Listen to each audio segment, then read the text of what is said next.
Late stage propaganda is when they switch from trying to lie to us to trying to humiliate us. We have a duty to ask, is this or is this not true? But instead of people asking that nowadays, I fear that many people instead ask, will others be okay with me thinking this is true? There was a great Anon post that I stumbled across talking about the concept of late stage propaganda, and the gist of it was this. Late stage propaganda isn't necessarily designed to lie to you. It's not designed to persuade or to convince you. Rather, the job of late stage propaganda is to get you to utter things and to say things and to affirm things that you know to be false. So consider this. Imagine, like the social media scene. I don't participate in social media at all, but, I've heard the stories and I've seen what's going on.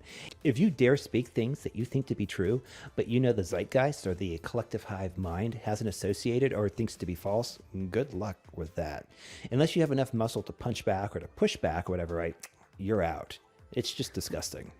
Yeah, let's take this back to 2019. Go back 3 years. And what would you, Justin, would you believe me if I told you in just a matter of months and years, you will be forced into your house? You will be prevented from seeing your family. You will be fired from your job if you don't get a jab. Your families will resign you. They will throw you out into the dust because they forget everything that you've ever done for them just because the media tells you you are bad because you don't do something. Then, after all that, you just start hating all Russians. And you know what? We can't let these Russian kids play ice hockey. We can't let them go to soccer tournaments. You know why? Because Putin's bad. And all this stuff is just boiling up, making you hate everybody. You were going on to say the media portrays certain ways. In 2019 and the earlier, would they kick people off the internet if they said something that was against the consensus? No. This is really, except for the Alex Joneses, who are so far off into the conspiracy land that all of it has happened to have trickles of truth, surprisingly. Yeah. But if you say things that are just slightly against the narrative in a agnostic way, you will get canceled and booted off the internet. Absolutely. The way is so right now we're prioritizing in the West feelings over facts. So be it. It is what it is. But I think part of the problem right now, from a very high level, is that we prioritize feelings over facts. We are so focused on the individual and so disinclined to focus on the individual. If you have seen some of our other videos, we enjoy talking about macro. And one of the questions we always like to ask in macro is what constrains various systems, the banking systems, the DTCC, if you follow GME stock, whatever. But let's take this into the psychological realm. What actually constrains the individual's right to do whatever they want to do? So this is actually a really interesting question, because if you set it up so that no one has the right to actually interfere or try to constrain someone else, especially if that constraint would make them feel bad, then you are persona non grata. I can't think of a worse cardinal sin that we can commit, at least right now in the West. That will get your ass canceled off social media like insane. Here's an example of what I mean. There was a big brouhaha, what was it now, 2 weeks ago or whatever, right, about a swimmer who was competing, and just due to the social situation around it, many people would argue that, hey, listen, just looking at the facts for what they are, this isn't fair, right? You have a biological male competing against biological females. But if you were to state the truth, and see, this is the late stage propaganda, everyone knows this to be true, but if it is perceived that, wait a minute, if you call someone a biological male, and then you also say, well, as a biological male, nature has gifted you or whatever, right? With certain things that are unique to males. Just like if you're a biological female, nature has gifted you with things that are unique to a female.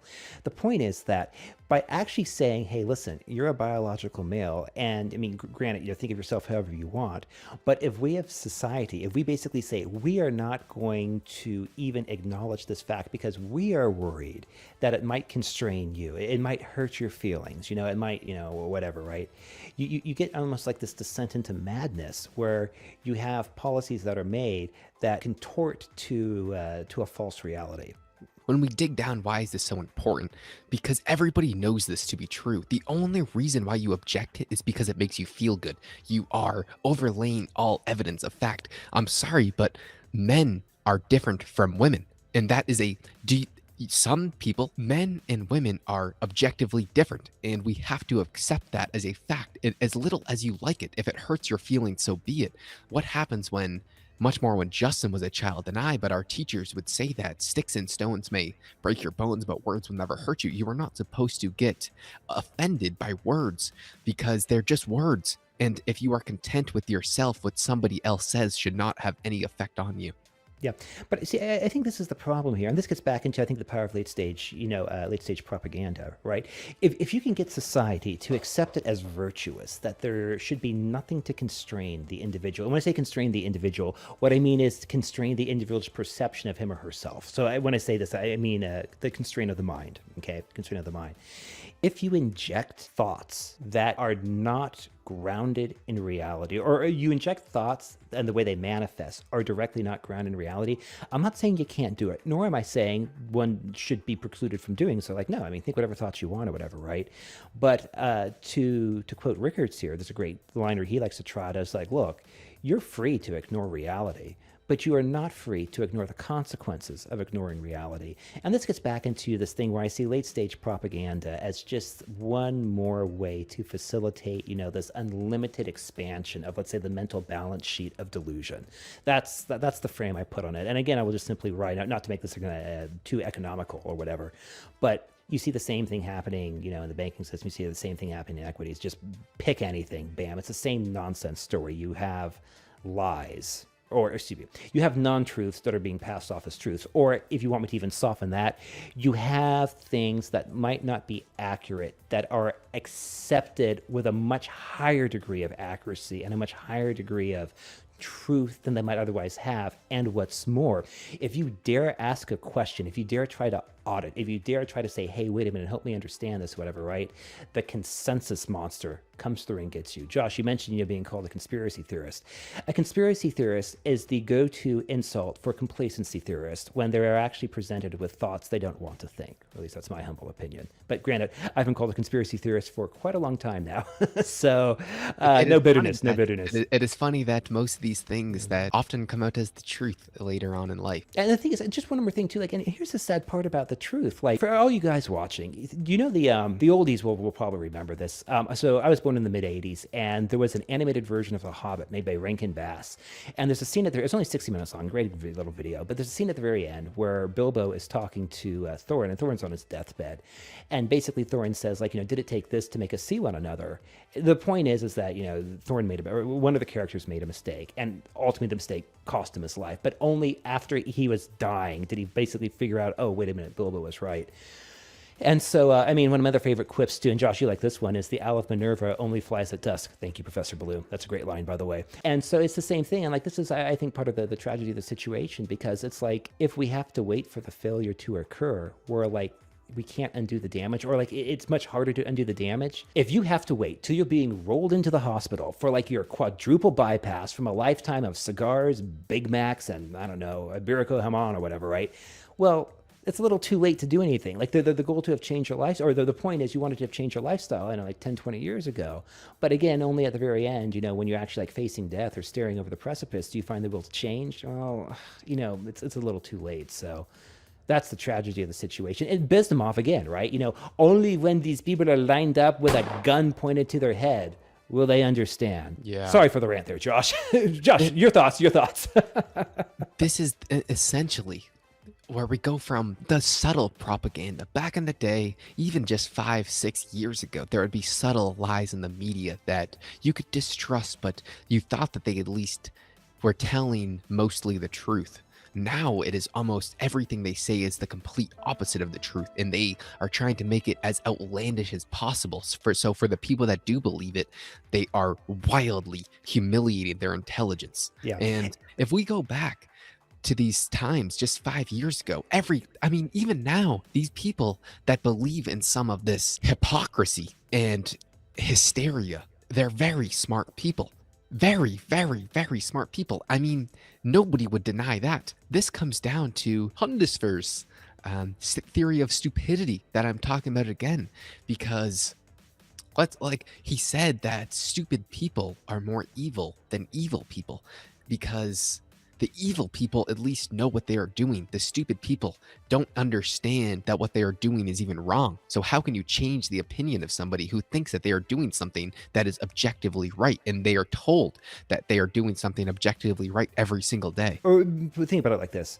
I suspect the people in charge and the people who are in charge of the people who are in charge, I think these people have the strongest of motivations to make sure that the sheep never wake up. And so that means that, like, if you can consistently get people to say a lie, it's like doing an exercise with bad form over and over and over again at the gym. Breaks down, grinds down the resistance of this. Oh, and by the way, if you want to see this in yourself, next time you think about posting something on social media, especially if it's something controversial, ask yourself if you think this thought. Is what I'm posting, or if I speak truth on something that I believe on social media, is it because I think it's true, or am I typing something that I think is not quite as true as I think it otherwise could be, because I'm more worried about what will other people think of me if I think this thought, or if I don't think this thought? That's a very good litmus test. Basically what he's saying is, before you post something, is your first concern, what will other people think of my post? Or are you just posting what your thoughts are? And that will really drive down the late stage propaganda when you are scared to speak your truth. Yeah. Oh, and by the way, if you think that you would never do such a thing and this is utter bullshit, look in the mirror and you'll see an excellent example of an NPC. But let's not go there. So... Hey, me and Justin are still just trying to crack our armor. Well, guys, be careful of this late stage propaganda, because I've seen, and I'm sure many of you have seen, friends and family virtually go away because of this. Jobs, quite literally, you get fired from your job if you don't get certain medicine. And what happened to, but your body, your choice, except when it comes to certain things, because we only accept some people in some ways. So here's the thing, right? If you're feeling down, or you're thinking that you're the only sane person left on Earth, don't worry. We've all been there. That means you're actually seeing things for what they are, I would argue. And so sooner or later, we are going to get through this. We have to get through this. You know, as a country, as a species, as a race, you know, sooner or later we have to get through this. And the antidote, or the cure for this, is just simply being able to speak the truth. Now, maybe don't be a dick when you speak the truth, but always speak the truth, and understand if that hurts someone's feelings, or if that forces a constraint onto their delusions or otherwise deluded self-image, then, you know, well, I think the truth needs to prevail. I'm not saying, you know, go around and bash people with it, and there's always a way to do it gracefully. But nonetheless, I do not speak a lie in lieu of the truth. That does no one any favors. Well, without further ado, guys, this is the essence of late stage propaganda. Are we already there? It seems like the propaganda has ramped up from being subtle to very, very extreme over the past few years, and I think it will extremiate much further. Just a quick thank you to the Anon who wrote this. Appreciate it. Thank you, guys. We'll see you on the next one.